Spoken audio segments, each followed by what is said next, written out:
So you just started Dark Souls and you're ready for some help in the Undead Burg. Well, I do recommend leveling up at the bonfire right after you've hopefully defeated the Asylum Demon. I don't know how else you're going to get here. And Undead Burg is this way. We may have made a trip down to the Catacombs or a trip to New Londo Ruins first on accident. I did that myself. It's a terrible idea. Don't do it. Over here you come across these hollow guys. You'll be seeing a lot of them in the Burg. The safest strategy I can give for dealing with any of the enemies that we encounter in this first area is to simply block their attack and then attack just like that. Any attack of your own will do. Light attack, heavy attack, whatever. If you don't think you have enough time to do multiple attacks, just stick with one attack, block the next attack, and do it again. Easy peasy. Block, attack. If you started as this class, the warrior class, you start with the shield that blocks 100% physical damage. You can check the damage you can block by pressing square if you're on PS4. And you can see on the right hand column it says physical 100. Blocks 100% physical damage. Not fire, lightning, any of that stuff. But most of the enemies, we're trying to stick you with something pointy, which counts as physical damage. So we run into this little aqueduct thing, and that gate's going to be locked for us, so we'll make a left and curve around and up here, and we'll be introduced to the Undead Burg. So your first time here might be a little bit intimidating with multiple enemies attacking you at once. Like I said, block, attack, it's cake. Over here there's a sneaky guy hiding in the left, and there's this guy that likes to throw stuff at you. You can dodge with the circle button to avoid these attacks, but like I said, the safest way is just to block and counter. Block, counter. Easy peasy. And they do like to drop pieces of candy for you. Here's the first fog wall of the Undead Burg. There is an item over here. Extra souls, never hurt anybody. Up here you're going to have a nice little encounter with the red man. And he's gone. So be careful in this little area here. There's these two guys that can aggro onto you from pretty early on, as well as the archer that's up there with the crossbow shooting at us. There's also this guy that hides out on that staircase. And we're not going to worry about those two spear guys just yet. They are near a merchant though. This crossbow guy I don't think ever takes out a real weapon, or a melee weapon I should say. But because of his incompetence, we are now near the first bonfire. So we can light that sucker, take a rest, which does respawn every enemy in the area all over again at full health. But we'll dispatch them quickly enough. From the bonfire you can usually take out the crossbow guy before this guy even oops, hits you. Or he'll just beat the snot out of you like he did me. Look at that, free stuff. Block and counter. Block and counter. In the beginning, I don't recommend trying to run past a lot of enemies before you know the layout. It can get quite cumbersome when they block up crucial pathways. For these guys who are pretty annoying, they don't poke very often. They definitely poke when you bounce off of their shield like that, or when you try and kick them. But kicking them with forward and R1 does break their guard. And after you break their guard, you can get a nice chunk of damage on them. If they ever try and drink a flask, you just whack. Kick. Stab. These boxes are hiding a secret pathway down here. And here's our merchant. Everything's for sale. Important things he sells is the orange sign soapstone, so you can write messages, rate messages, all that stuff. The dried finger if you're playing on co-oping a lot or want to get invaded a lot. And a key, if you're a mage, you're definitely going to want this key. It's going to unlock a sorcerer later on. And then of course he has a variety of weapons, expendables, and armor. Thank you. The shield that I'm using right now that blocks 100% physical damage is one that he sells as well. So it might be worth a pickup if you don't have one already. Oh yeah, the bonfire that we rested in, Firelink Shrine, is why we have 10 Estus flasks. Because there's a Firekeeper just underneath Firelink Shrine. She kindles the bonfire for us 1 level. To get any other bonfire kindled up 1 level, you're going to have to be human, so sacrifice humanity to unhollow, and then spend another humanity to kindle the bonfire. So this part can be a little intimidating if you just run in here, but if you go slow, it's a piece of cake. We stick to the usual strategy. A block and an attack. This guy does like to kick in doors, which leaves them open. And more candy.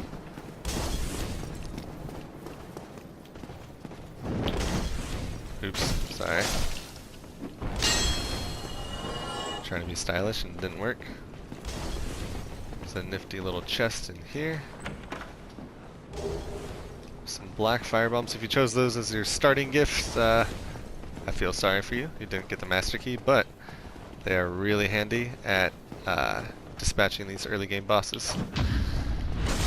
If you see an enemy doing a really slow attack like that, one that you've seen 100 times before, using L2 to parry them and R1 to riposte them is not a bad idea. Dispatches them really quickly, and actually it probably takes about the same amount of time as it does blocking and countering them. These 3 guys, the 3 amigos, can be a little bit challenging at first. The one in the back, the slow one, usually throws firebombs at you while the other 2 try to rush you. In this case, they all try to rush me, which I am okay with. We stick to the usual strategy. There's a firebomb. Block and attack. I did skip a small portion of the level in the beginning, as well as that ladder up there. I don't really think that there's very good items, so it's not worth it. This crossbowman can be really annoying up here in this tower.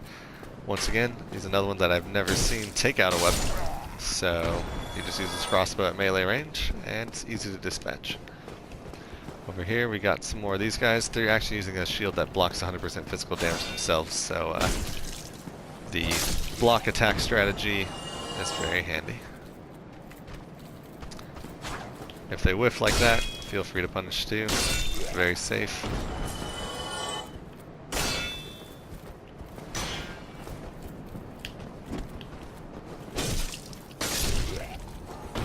I don't recommend fighting this Black Knight down here. He can be quite troublesome, and he's guarding a ring, which isn't very good. If you do want to fight him, I recommend leading him out of this super skinny, nasty alleyway into an area where you can evade or use the environment to your advantage.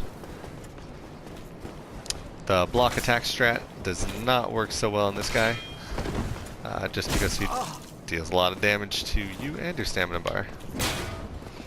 If you're going to dispatch him, learning his moves and parrying him comes in handy, and also chain backstabbing him, where you get behind him, wait for him to reset, and backstab him. That is probably the most valuable strategy you can use on this guy. As you can see, he's not the brightest.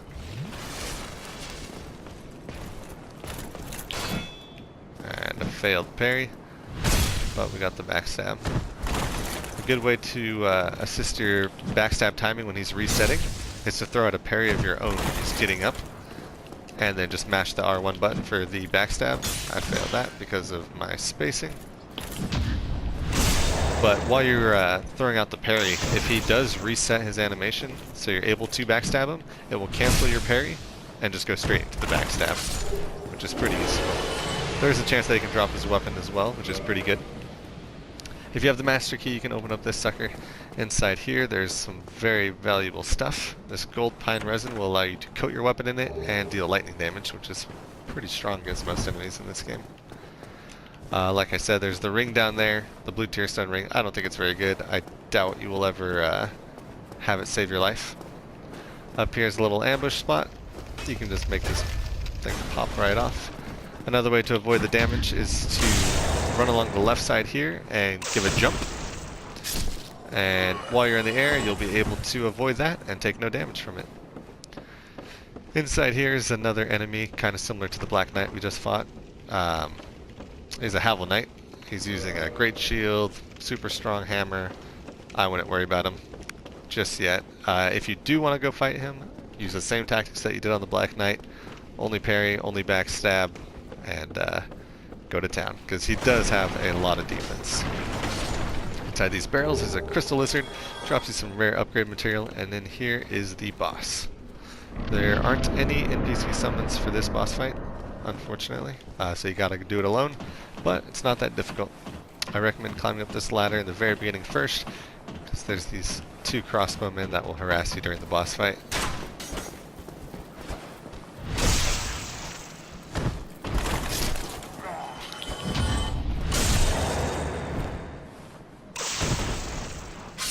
This little tower back here can also be used during the boss fight to get a plunging attack on him,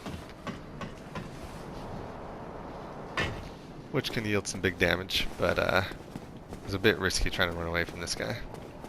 His attacks are very slow and very telegraphed, and they're all short range. So simple and safe strategy is to just make him miss, run in, get a hit, and repeat.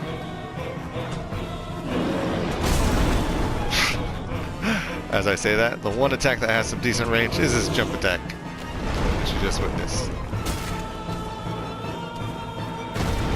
He's also not that difficult if you try and stay like under his legs. He doesn't have too many attacks that can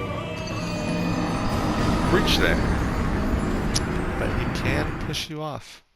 He can actually jump off himself too. Well, now that I've died, I'll show you how to run through this area really quickly.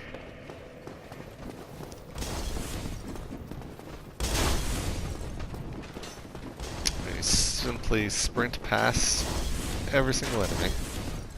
I don't think there's a single enemy that's necessary to kill or really gets in your way. I do like to do a little jump here.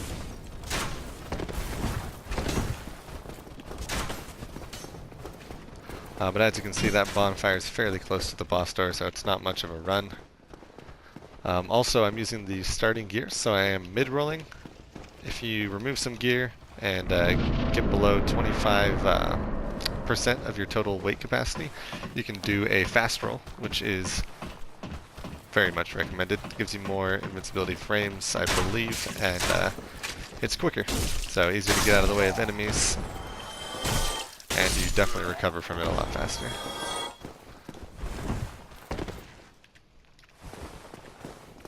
So once again, our friend the Taurus Demon. This time I'll try and stay closer to him, kind of give it a more quick finish hopefully.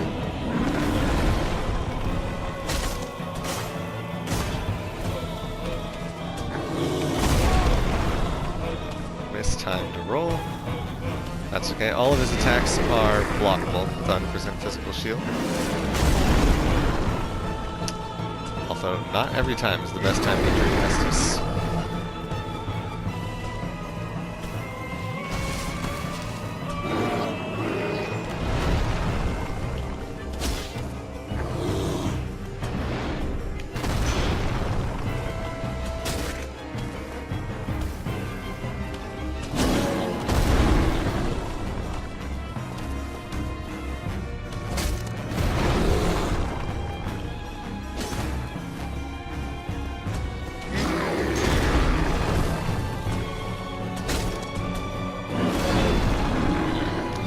Don't worry if he breaks your guard. I don't think he does 2 attacks in quick succession, so you should be able to recover your stamina before you can swing again.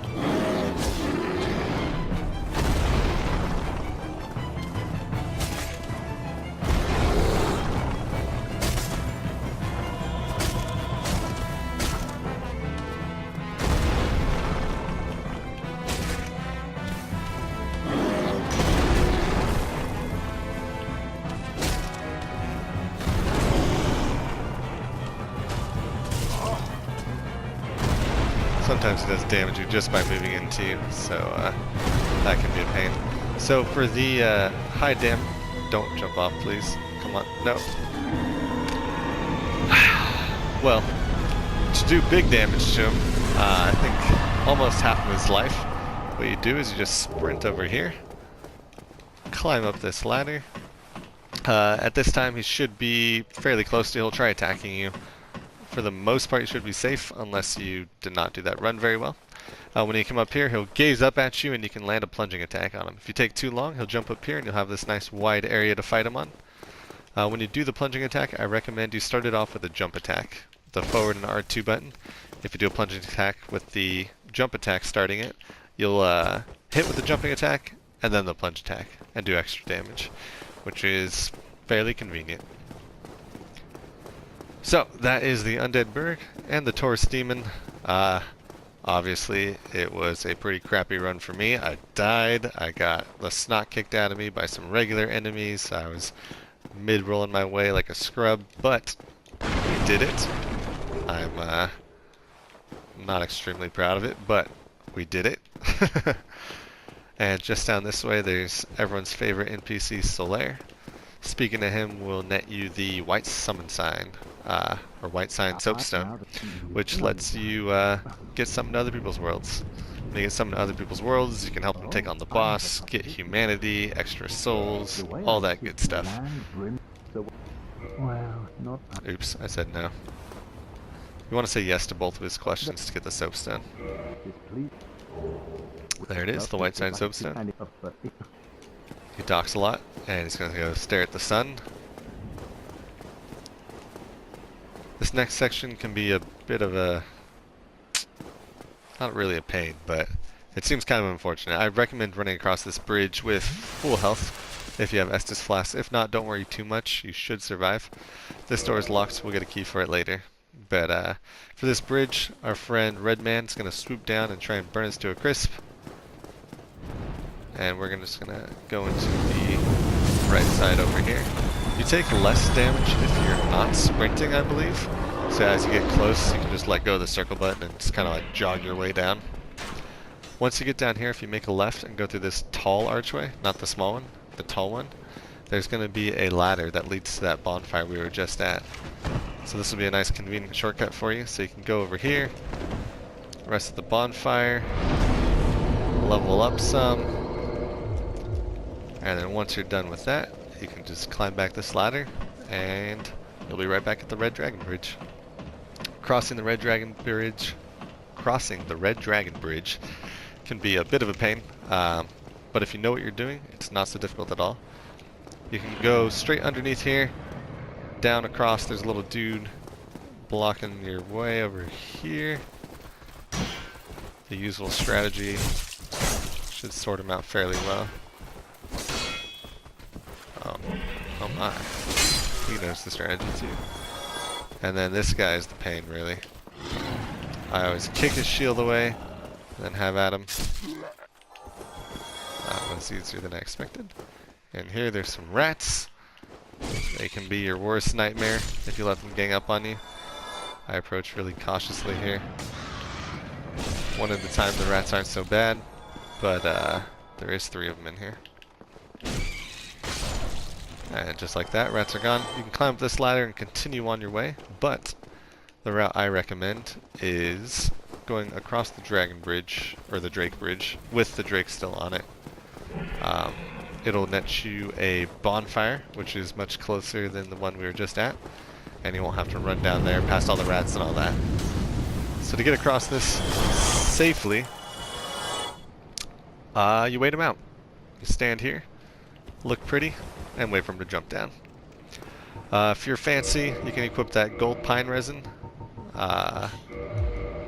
buff up your weapon with it, and then when he jumps down you can hack at his tail, and he does drop a really strong weapon. Sometimes he's not so generous with his tail, but if he is, you just hack it off. And here's the next bonfire. Now he can still shoot fire at you while you're lighting this bonfire, so do be careful with that. But as soon as you rest at the bonfire, he'll jump back onto the building and then fly away. And from here, you just proceed all the way to the Undead Parish. So that's the Undead Burg, in a terrible run, but a run nonetheless. And if you guys need any help or have any questions, let me know, and I'll get back to you as soon as I can. I'll probably try and make another one of these videos for the next section of the level. Alright, thanks guys. See you again later.